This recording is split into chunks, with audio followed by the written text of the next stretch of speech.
What's going on, everybody? This is Dr. Spencer 1971 coming with another video. So, you can see, I got a different camera angle. So, today, I'm going to be talking about the Mortal Kombat movie. The one that was just released on Friday. So, how do I start this off? I liked the movie, but there's tons of issues with it. So, I'm going to go right into the issues. First off, Cole. Now the actor playing him, he did perfectly fine. Perfectly fine. I just didn't like his character. I honestly thought that he was going to have a purpose for a certain character that we all know that's, part of a rivalry. I got tongue-tied by saying... I got tongue-tied. Rivalry. There we go.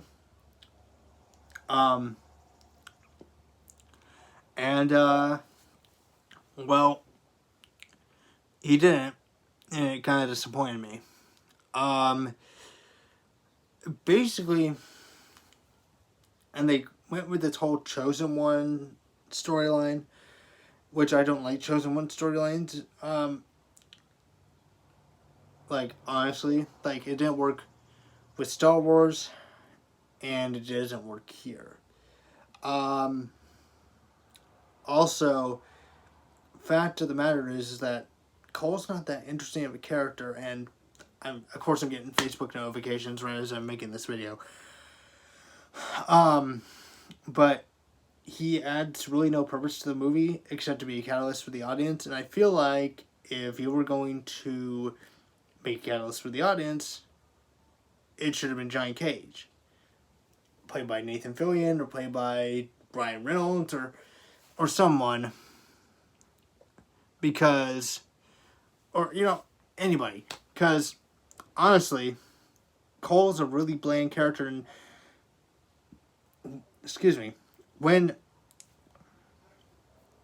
when his daughter calls him dad, I literally shouted that he looked 16. Are you seriously telling me that this guy had kids? I'm sure the actor's older, but he looked younger. So that was my gripe. And then second off is that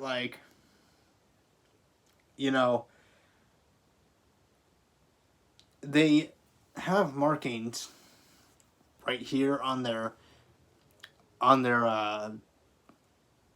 chest of the of the Mortal Kombat symbol, basically saying they've been chosen to fight. Well, how about this? How about no tattoo, no explanation for powers in this freaking universe? Because this is a fantasy martial arts universe where anybody can have freaking powers, okay?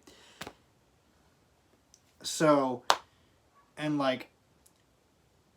how are you gonna explain fucking Stryker if you're gonna put him in the freaking third or fourth movie? That guy has no powers whatsoever. He's just a cop who freaking beats the shit out of people. And that's the thing. Normal ass people. There used to be normal ass people that could actually take on these superpowered beings.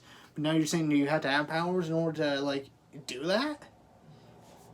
Sonya Blade, she shoots a freaking, which is a bad thing by the way, she shoots a beam out of her fist. And Sonya Blade is one of my mains. So Sonya Blade has the flexibility of a freaking cat, and she can crush your freaking, one of her fatalities is literally crushing your freaking, literally twisting your neck with her fucking legs. Okay? Now,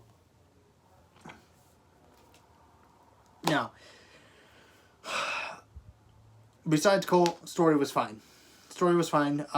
I did like the opening 7 minutes, which they tried to get me to watch online because, apparently they like to release the first 7 minutes of a movie to get everyone hyped up. But honestly, I'm not gonna spoil the first 7 minutes of a movie for myself, and then because I'm gonna want to see more after that. But like I don't like to wait, so I'd rather watch the movie in its entirety, and I did. And so the positives of this movie is the Scorpion Sub-Zero opening and the Scorpion Sub-Zero story, and also the blood and gore. Like if you like Mortal Kombat and you know the game has a lot of blood and gore and the fatalities are accurate as hell. It was amazing seeing Kung Lao's freaking hat fatality. Where the hat becomes a freaking saw and then it's like, then someone gets dragged into that shit. Like it's like, I literally clapped. I was like, yes. And they, so casual audiences are not gonna know who the fuck Shang Tsung is, unless they've actually watched the Mortal Kombat movie. And that's one other thing I gotta say is their Raiden. They were trying so hard to capture the Christopher Lambert Raiden that it just fell flat on its face. Because you cannot top Christopher Lambert's "The fate in the world is in your hands." Sorry. Like, you cannot top that meme-worthy performance. And it's a very good performance, by the way. Christopher Lambert, fucking badass, dude. He plays Raiden again in the Mortal Kombat 11 Ultimate, like, skin pack, where they get the movie actors back. Except for Liu Kang for some reason. We need Liu Kang back. And now, like, honestly, like, if you're gonna have someone that growls in this movie, why not put Baraka in here? Right, because Baraka wasn't in the first game. Oh wait, neither was Melina. Neither was, like, where's Katana? Where's Jade? Where's every single other character that was in Mortal Kombat 2? Like in Mortal Kombat and Mortal Kombat 2. Because the first few characters in the Mortal Kombat game were Johnny Cage, Liu Kang, Sonya Blade, Scorpion, Kano, Raiden. There was another one. I totally forget which one it was. I'll have to look it up right after I'm done making this video. Because the name's drawing a blank on me now. But yeah, like, Sub-Zero. There we go. Yeah, like, those were the freaking characters of the first game, and then, like, now they're adding a whole bunch of characters in there without a backstory, and it's kind of freaking throwing me off.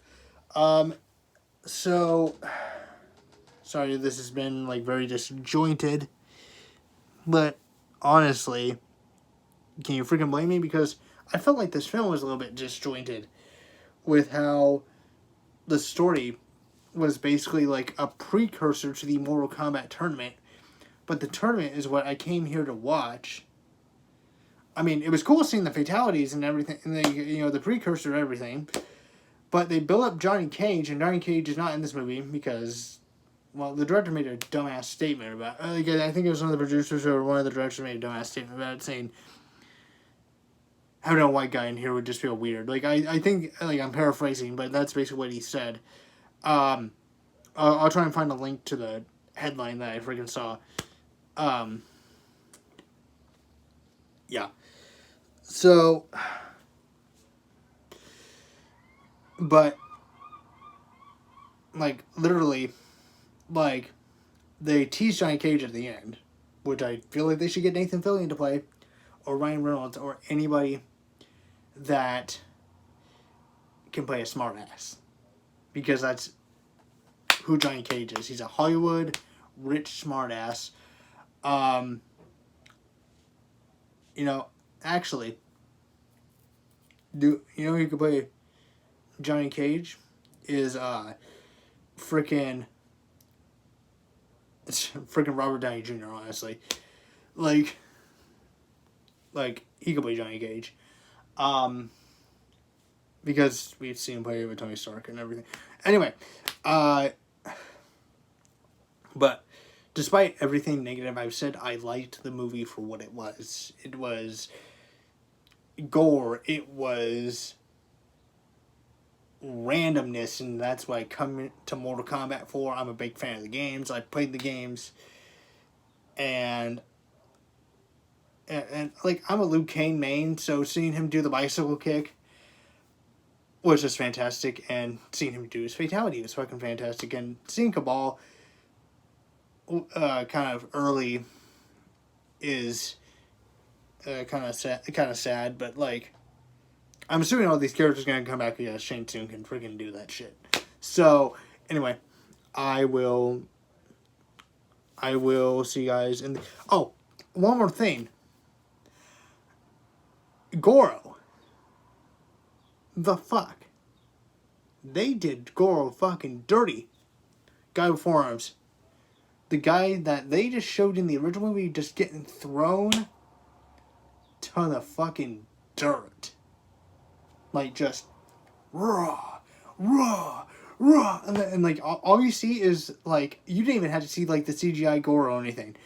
All you saw was people getting thrown and eating dirt in the original movie. And that's all you had to see in order to have Goro being a legitimate threat.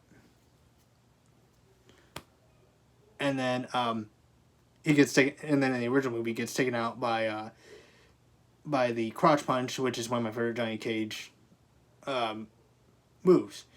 And then, and then in this movie, he gets taken out by Cole's power, which is fucking stupid. It's basically just an iron suit with, like, blades on his arms. Yeah, I really thought he was going to turn into Scorpion, because, like, thought Hanzo was going to just... Basically, his soul was going to fucking possess him and become a spirit of vengeance in a way. And to fight Sub-Zero. So, anyway, I will see you guys in the next video. Sorry for this being so long. I will see you guys in the next video.